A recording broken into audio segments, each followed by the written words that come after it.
Hello, everybody. Oh my gosh. Hi, this is Christy Matthews. And I am Amanda Ashton Booth, And we are the Fibropreneurs. And what a entrepreneurish moment we've been just having, hasn't it been? Oh my gosh. Sorry we're a little late, folks. We were just having some technical problems. We were trying out a new platform and we had to jump back over here to Be Live. So thank you, Be Live. Appreciate you being here. So, yes. Anyway, so anyway, we have some great topics to share with you today. And hopefully we won't have too many more difficulties here. So we might as well go ahead and start with our FibroFog moment of the week, huh? Probably I'll just let a moment you of a minute. start. Yours is a very fresh one. So I'll let you start. Mine was involving a cup last week. So yeah, you this week. Where's my damn coffee is what my fibro moment is.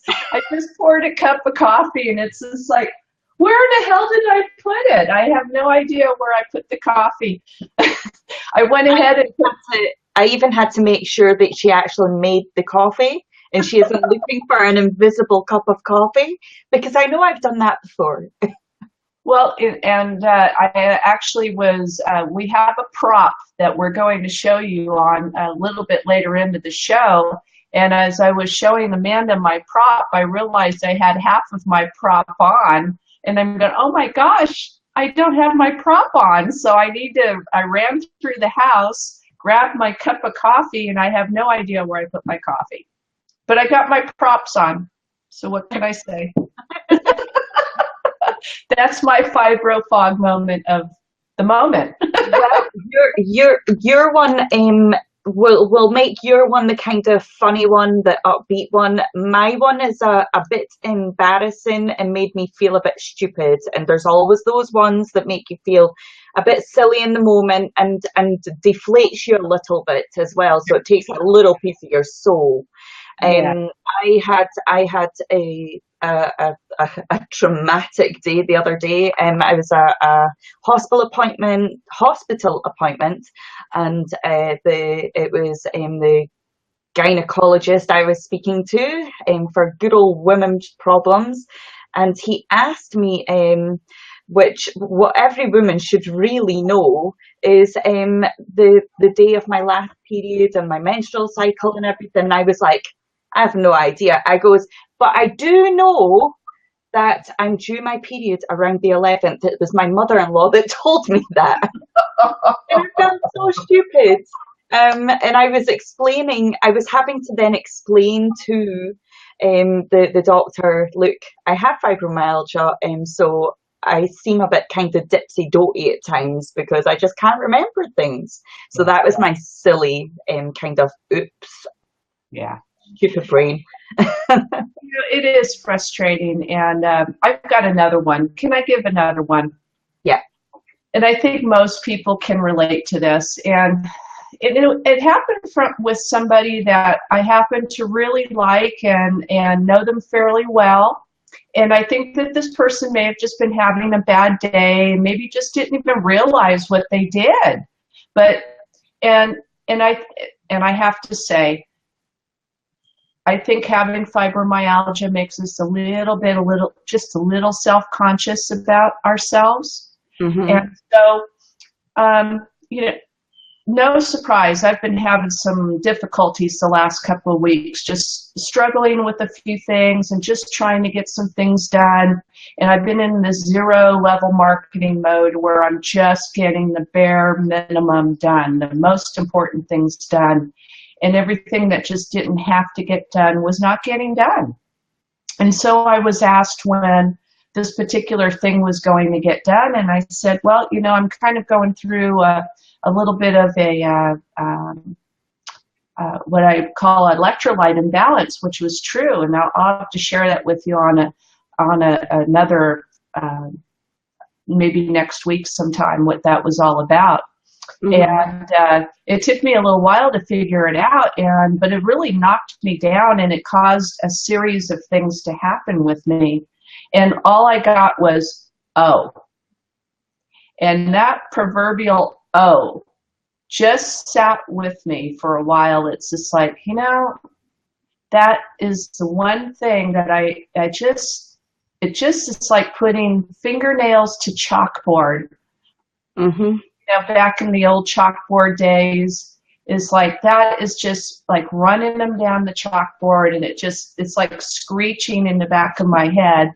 And and I know people don't mean it, and I know it wasn't said to be intentional. It was probably said to be motivational, but that wasn't motivating to me.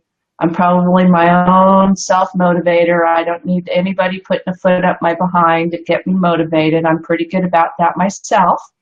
But anyway, that was my second fibro moment of the week.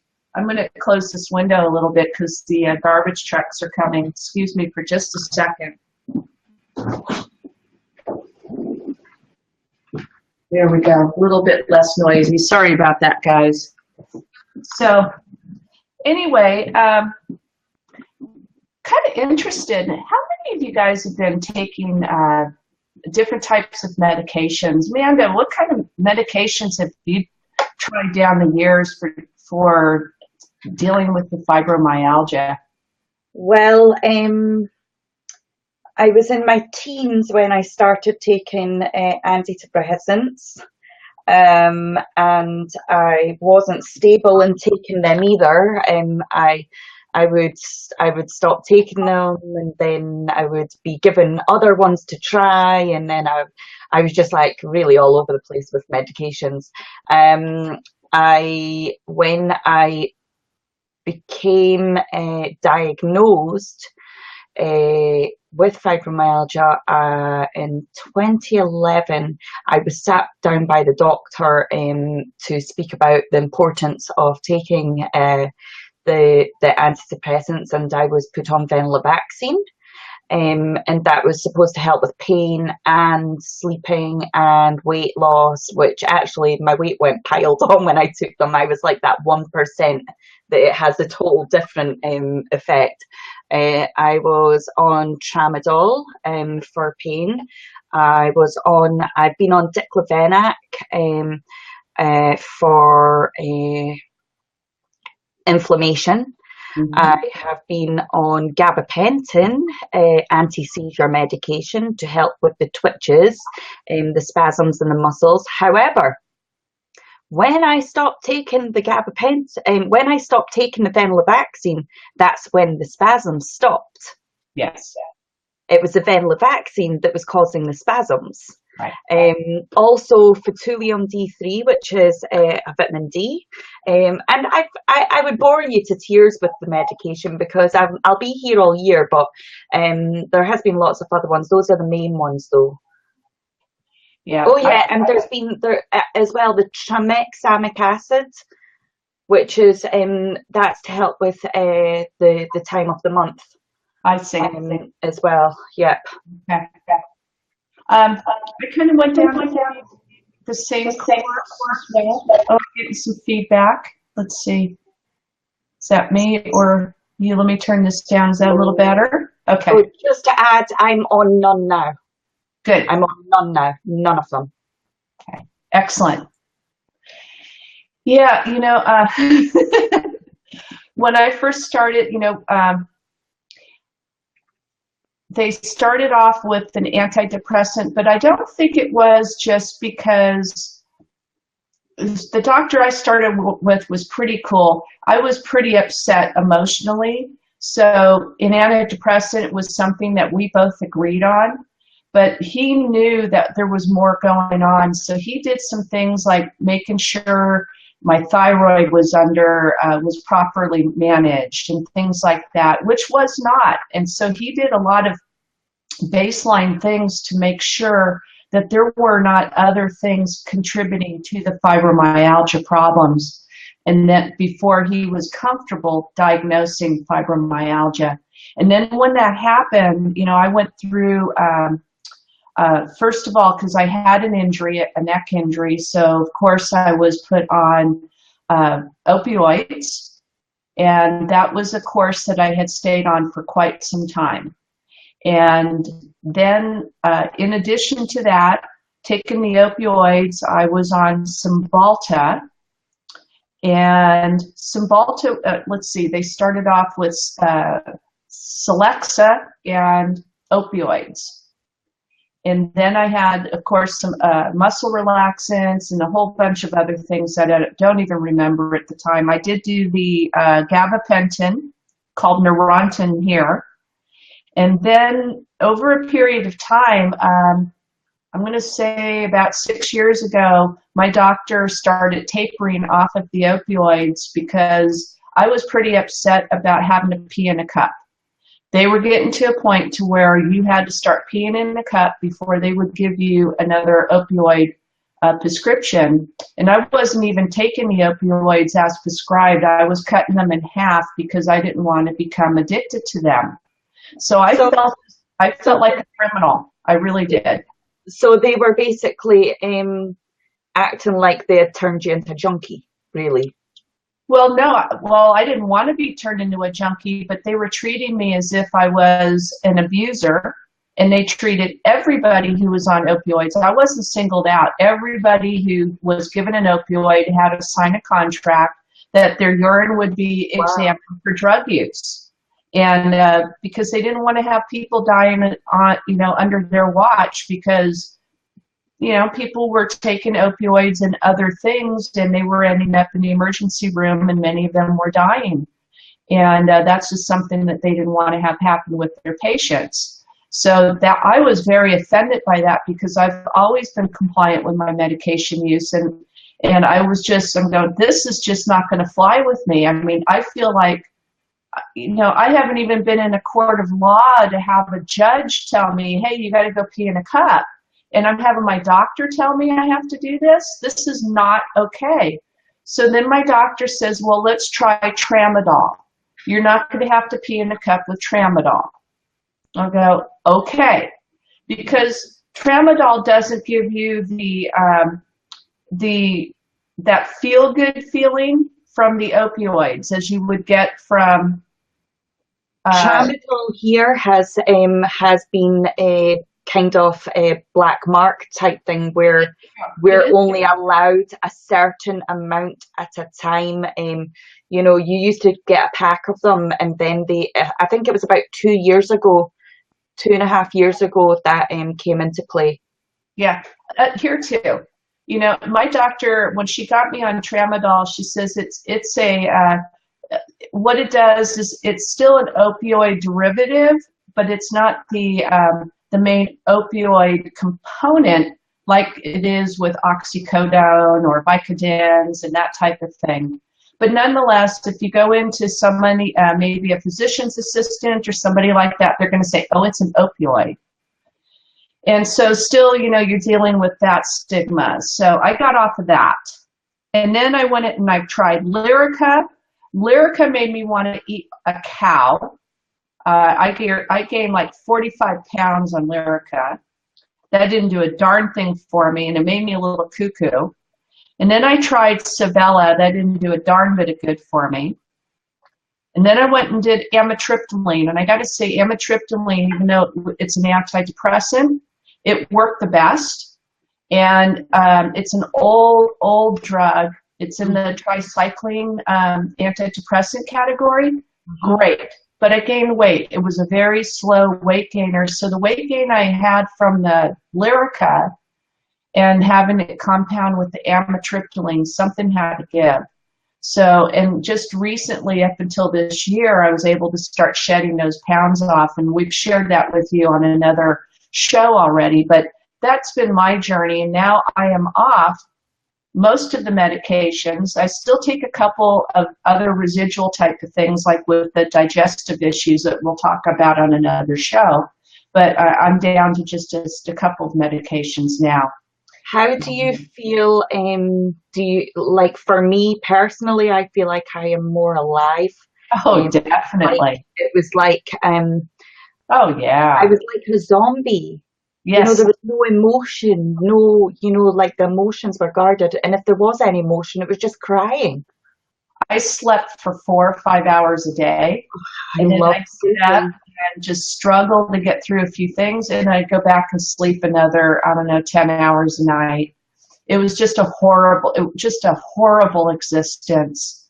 And Mm. yeah, alive is definitely a good way to put it. Definitely felt like I got my life back getting off those drugs. It was just freeing. And the drugs I got off of was the amitriptyline, the anti-inflammatory, the omeprazole to protect the stomach, and I'm working on getting off of the IBS medication. That's Woohoo! amazing. That's Yeah, amazing. yes, it is very good. So, a lot of people are using medical marijuana to treat their fibromyalgia. And I talked to somebody the other day and they reminded me of this because, I'm a big believer in cannabis. I believe in it. I actually used it uh, a couple of years ago. Hi, Donna. Thank you.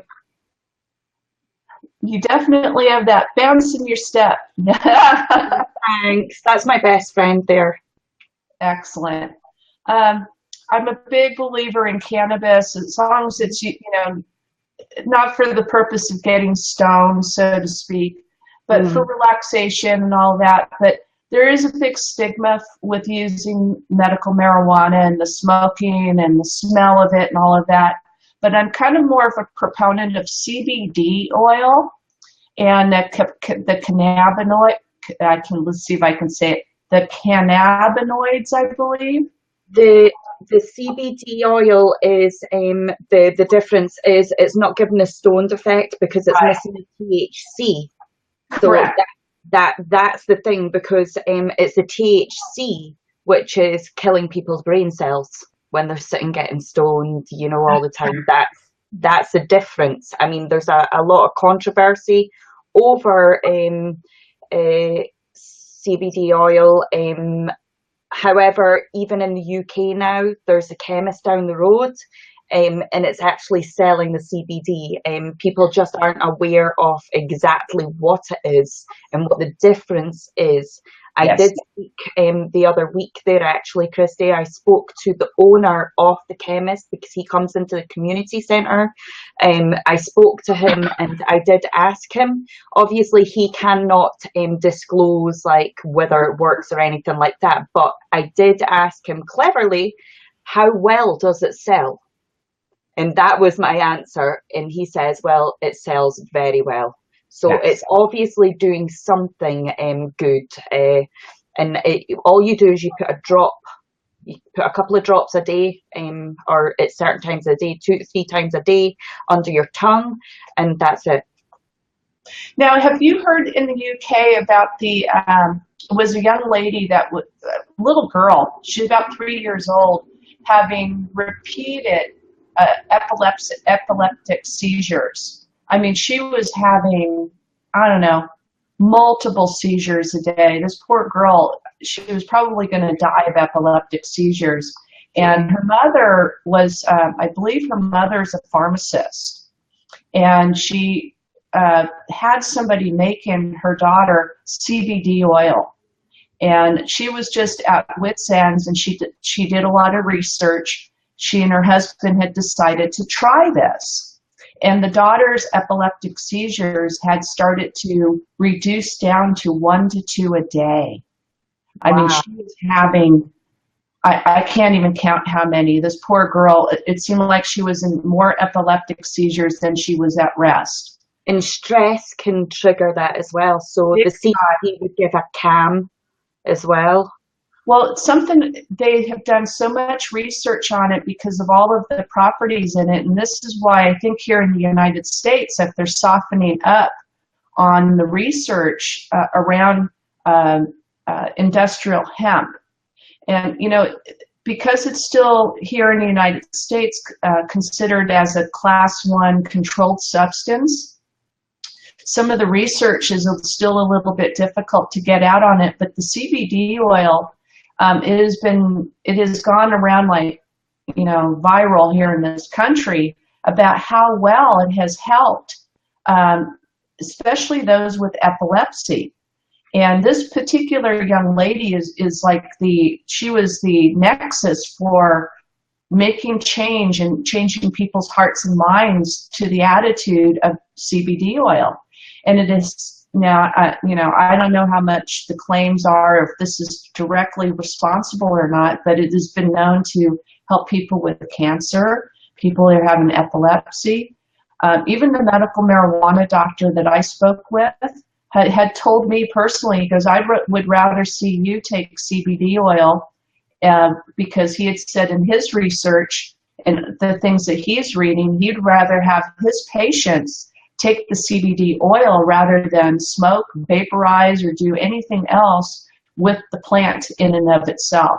He would rather have the extracts be used by the patients, because he has seen enough research and convinced enough that is given enough help. So I use hemp cooking oil. I use hemp protein powder, all organic. I live by the stuff. I love it. I use it for everything. My daughter uses quite a few hemp products too. And back in the day, hemp was used as canvas. I mean, canvas tents, canvas clothing. I mean, it was very canvas ropes. It was used in everything until there was this, we can go into history. We won't do that here, but why they got rid of it and started using less, I'm going to say inferior type of products compared to cannabis. And I'm glad to see it coming back around. Mm-hmm. So anyway, I just was kind of curious about your thoughts on that. Because I think that there's some good things coming down the horizon if they would just release or maybe recategorize this particular substance so that the researchers can really do the research that is owed to it. Hi, Gary. Big Pharma killed hemp. It sure did. I agree with that. Yes, sir. Absolutely. So, anyway, we discussed that enough. Should we move on?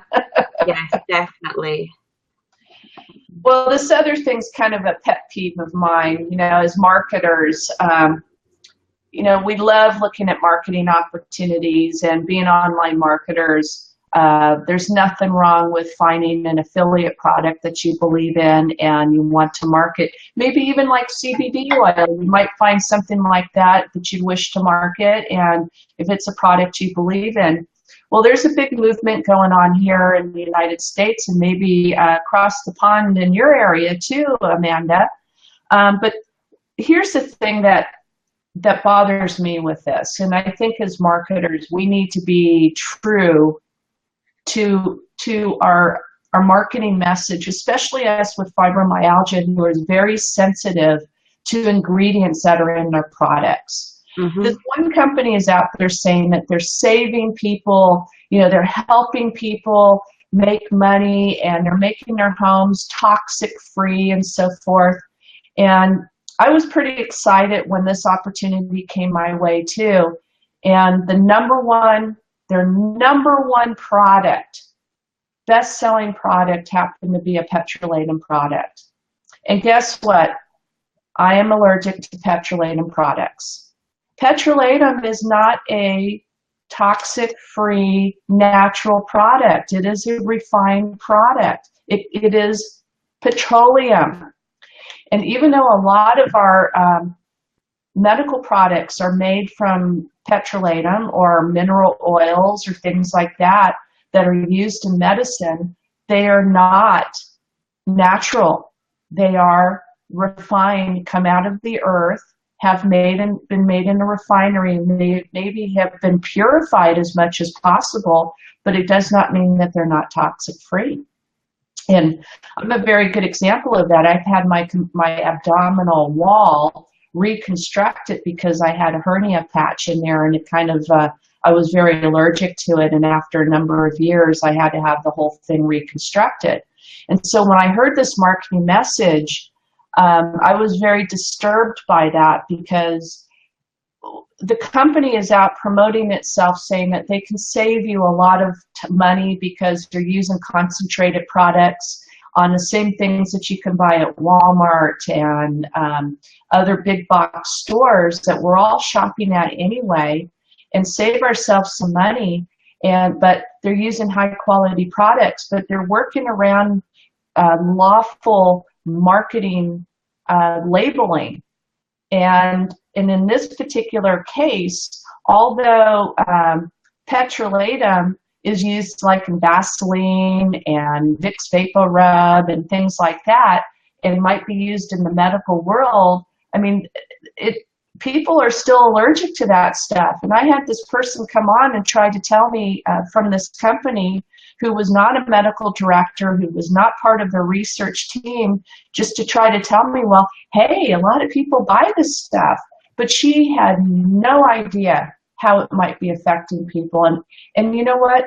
I had no idea that petrolatum was causing me a severe internal allergy either.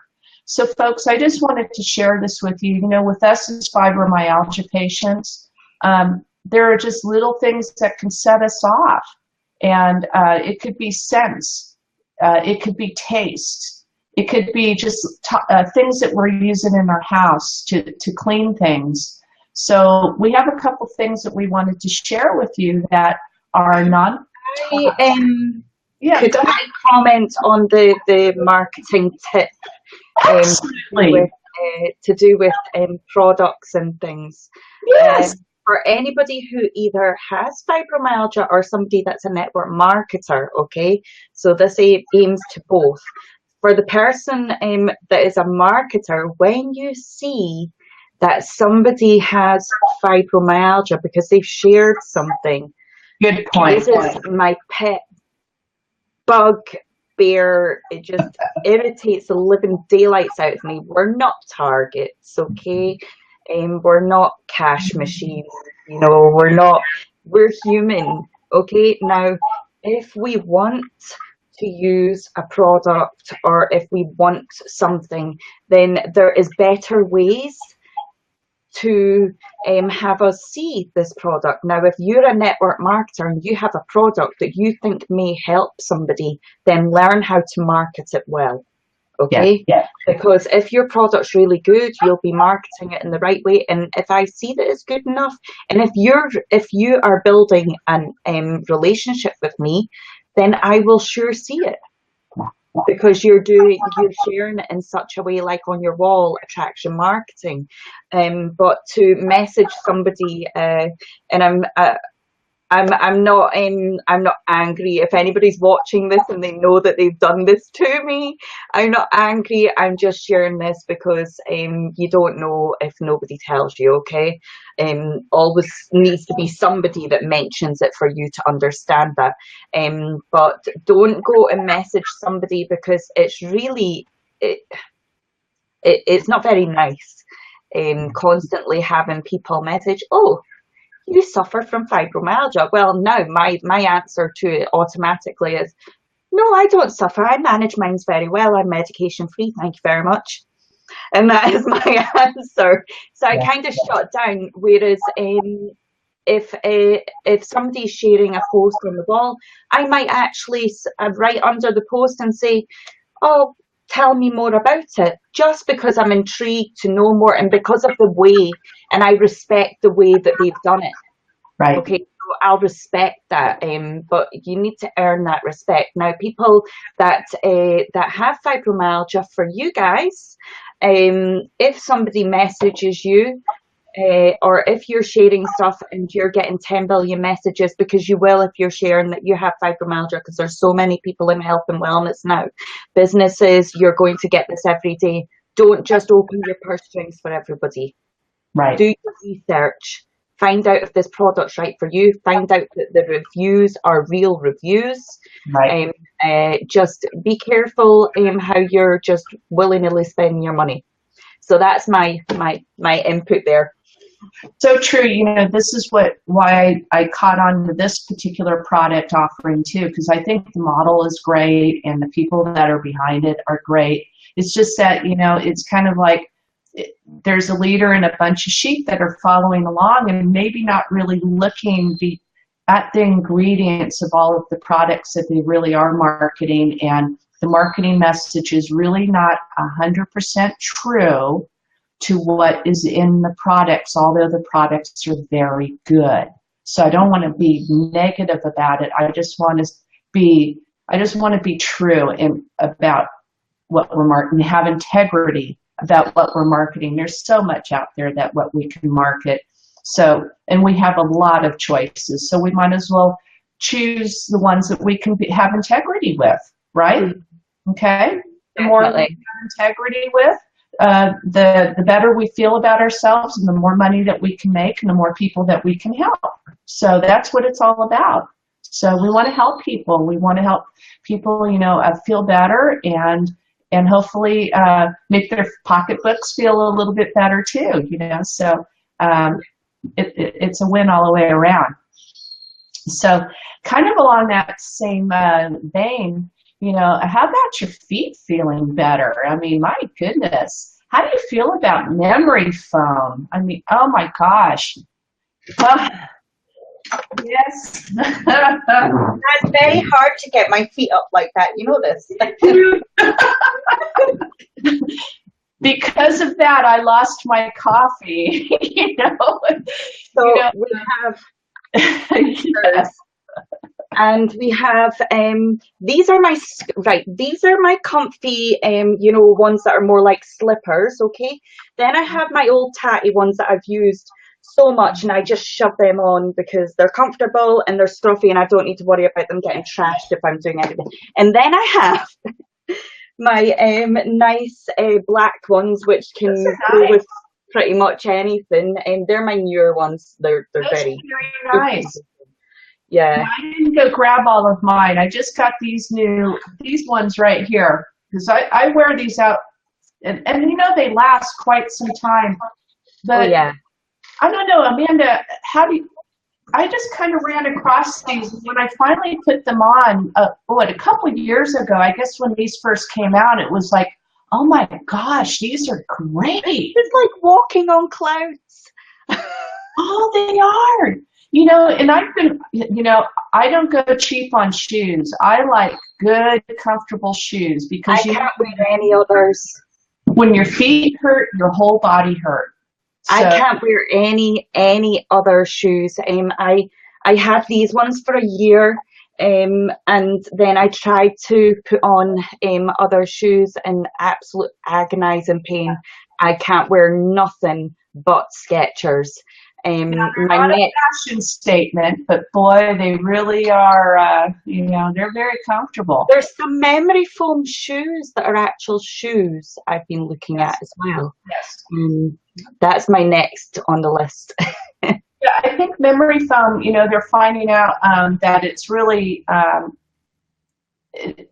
guess it's just the type of foam that, you know, it's like Tempur-Pedic foam, you know, for sleeping. You know, that way it can hold the weight for a long period of time and rebound, and then the next day come back and do it again and rebound, and be able to do that for a very, very long time. There's also a chair that I know of. I can't remember what the designer was called, but it's like £800 or something, and very expensive. But it's a big memory foam chair, and it just looks like heaven. Oh gosh, I don't know. You know, just taking I don't know about you, Amanda, but sometimes before finding these kinds of shoes, walking would be like vibration all the way up the body, and it is, and it causes pain within the joints and everything, you know, because it does when there's vibration. That's why we can't go on, you know, the vibration plates, because it'll knock all our joints out. That anybody that has fibromyalgia that's watching this, never, if you're in a gym or anything and you see that big vibration thing, stay away. stay away, because you just have to walk off a curb the wrong way and you pull a joint. Okay, so just stay away from those things. How about those little bumps as you're coming out of the grocery store and you got your grocery cart? You know, those little bumps. Knock your shoulders out. It can knock your shoulders out. That they sure can. But you know what I'm talking about? Those little speed bumps. Well, not the humps, but they're like little bumps, the ones you push into your shopping cart so it doesn't get away from you. I cannot push my shopping cart over there. It's like, it's so much vibration. I have to kind of walk around the side of it and push it with one hand and just kind of give it a shove.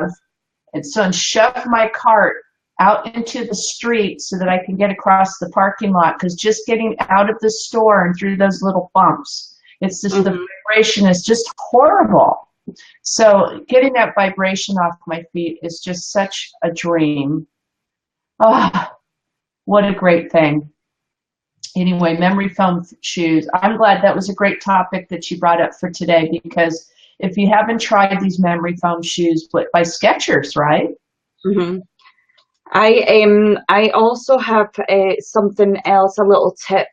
Now, I mention this because I was using, and I know I've mentioned on other shows, I have mentioned that I was using a heat lotion, but it was taken off the shelf. I've mentioned that I was using it, but it was taken off the shelf because there was something in it that wasn't allowed in the UK, so it was removed from the shelf. So I started using the deep heat. Now, I've mentioned that as well in the show, that I was using deep heat. Now, all of a sudden, I had a reaction that was like months and months I've been using deep heat and I've had no problems. But all of a sudden, I have had a reaction of, it's like rubbing hot chili on my body, and it burns and whatever. But I also tried a sample of something down in the chemist that I picked up the other day, and that did not sit well with me at all either. That caused me a burning sensation and brought me out in a big rash. It's something with a picture of a muscle on the front of it or something. I can't remember. It starts with a P. But the aloe heat lotion is back on the market, and I've put my order in. I'm waiting for it to arrive, because I'll tell you something, it is natural. As far as I'm aware, it is natural. Now, Christy, you can double check that if there is anything in it that, because you're more aware of the things that are in things. So if you check that and you see anything, just drop a message on the page and like refer back to this topic. But as far as I'm aware, it's natural. It has that one thing removed out of it. But it is just heaven on the body. It's just absolute heaven on the body, and it can be used for it can be used for headaches. You can rub it on the temples and everything. You can also use it if you're a mother with a baby or a toddler, on the soles of the baby's feet, and it soothes them and helps them relax to go to sleep. That's been well known, and a lot of people have used it for that as well. So there's a lot of uses. Also, you can use it for colds and stuff. There's lots of tips that you can use this for. It's just absolutely fantastic stuff. I'll share another post on that over the next couple of days on the page, so you can have a look-see. I will share a link where you can pick some up.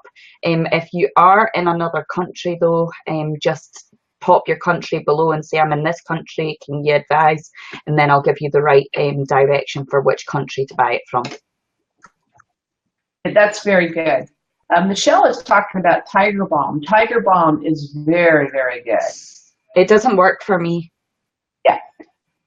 You know, and you got to work with what does work. Tiger Balm, it's really strong though, and it does work, but you got to, it's like when we were talking last week about using salves or liniments and that type of thing, about how to get them to penetrate into the skin. And Tiger Balm, I have found for me personally, is one of those things that does penetrate and does absorbed into the skin and gets into the deeper layers more so than some others. And I think that might be what works really well with the aloe heat rub that you're talking about. I can't wait for it to arrive. I need it so badly. Yeah. I don't know if Amanda shared with you, but I think what was happening with her, she's been swimming a lot lately, and swimming's so good for fibromyalgia. And she goes, I don't know what the heck's going on. I've been using this stuff. It had tea tree oil in it, right? I can't remember what's all in it. Yeah. And she goes, all of a sudden, this stuff is like so hot, I can't get it off. And so we were talking, and I had a cold cloth. I had a cold cloth on my back, and I soaked a towel because I was in a mad dash. It was like burning like hot chili, and I'm straight to the sink with a towel in the sink, and then I'm like this on my back and everything. Then I had the pseudo creme out to try and cool it down, and because everybody was in their bed, I had to use like the back of a plastic pallet to rub the pseudo creme all over my back. I was in a right state. Hey, you just got a testimonial here from Michelle. She says she used the aloe heat lotion on the whole of her legs for the restless leg syndrome, and she got an hour of relief. So there you go. It's really, really good stuff. Sometimes an hour of relief is just all that we need. Right. Thanks for sharing that, Michelle. That's awesome. It's awesome.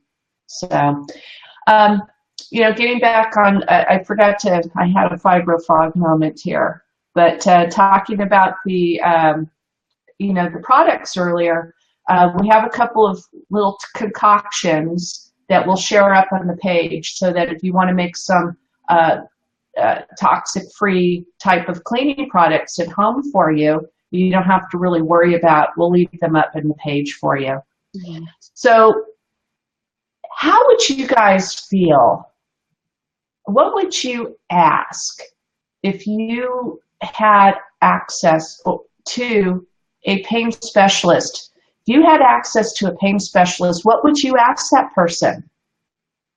Well, we're going to be having that happen here really soon. We've got some people that we're going to be bringing on who specialize in treating people with fibromyalgia. And they're going to be coming on and joining us. So we would love to have our audience here ask some questions that we can, get to them so that they can be prepared to come on and share with you the answers to the questions that you have. And if we can, maybe we can even extend the show to where they can actually answer some of the questions that you have live. So we'll have to figure out and see how much time you're going to be able to spend with us. Being that Amanda and I have an 8-hour time difference, so just getting this show on is a bit of a challenge. So having our guests come on, we might have a little bit more of a time. We may have to record the program and bring it to you and stream it live to you that way as a recording. But we'll get it all figured out. But if you guys could share with us some of your questions that you would like us to make sure we get to the pain specialist, we would love to share them with them and get the answers for you. So we're very excited that the show is catching on and that there are healers out there that want to come on and share with you and they want to help you out. I mean, this is just awesome. We're just feeling so blessed to have this. It's exciting. It's exciting. This all began with just a little conversation. Well, actually, our conversations little. No, they're never little. Never have a little conversation, and that was the whole point of the show, because we have such large, in-depth conversations. Yeah. We just knew, this is great content. I wonder how people would feel if they could be a fly in the wall, and that's where this came from. That's what brought us to you right now. Right, yes. So anyway, we would love to have your input, and any input, whether it's for a pain specialist or how we can make this show better. We would love to hear your input, because this is all for you. This isn't about us. This is about giving back to you and helping others, because there are so many people just like us who, you know, we had to come out of our shell. We all had different lives doing different things, and then this thing happened. And somehow it just set us back on our keisters and kept us from moving on with our life. And now we found a way to express ourselves and be able to move on and kind of live with fibromyalgia and not suffer with it. We live with it and learn how to put it in its right perspective. That's right. So we want to teach people to manage rather than suffer. Exactly. Too many people are suffering rather than managing it. And the reason why they're not managing it is because they don't know how and they're not taught how. Now, Michelle, she's talking about a probiotic capsule. And so, Michelle, are you talking about that your fibromyalgia symptoms are practically gone because of the probiotic? Or is it more of the digestive issues related to the fibromyalgia that are practically gone? Could you clarify that? Oh, the IBS. Great. I agree with you. Probiotics are very important. You know, we're going to be talking a little bit about the digestive issues next week. So thank you for bringing that up. Really appreciate that. So excellent.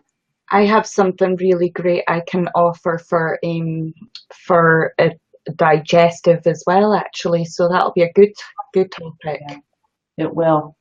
Mm-hmm. Well, it's getting to be the time to wrap the show up. And if there's any closing thoughts, my friend? Actually, I just want to say, and I say it every week, apart from thank you everybody who has supported us so far, but also if you could do us a big favor and share this stream out with your friends. Help us share the word, help us share awareness, help us help others. Yes. So you will then be playing your part as well. But also, if you know anybody that is a male that has fibromyalgia, we're still looking for that person or people, gentlemen that have fibromyalgia that are either entrepreneurs or just they have fibromyalgia, but male entrepreneurs with fibromyalgia will probably have a little bit more confidence in coming on the show. But if you know of anybody, please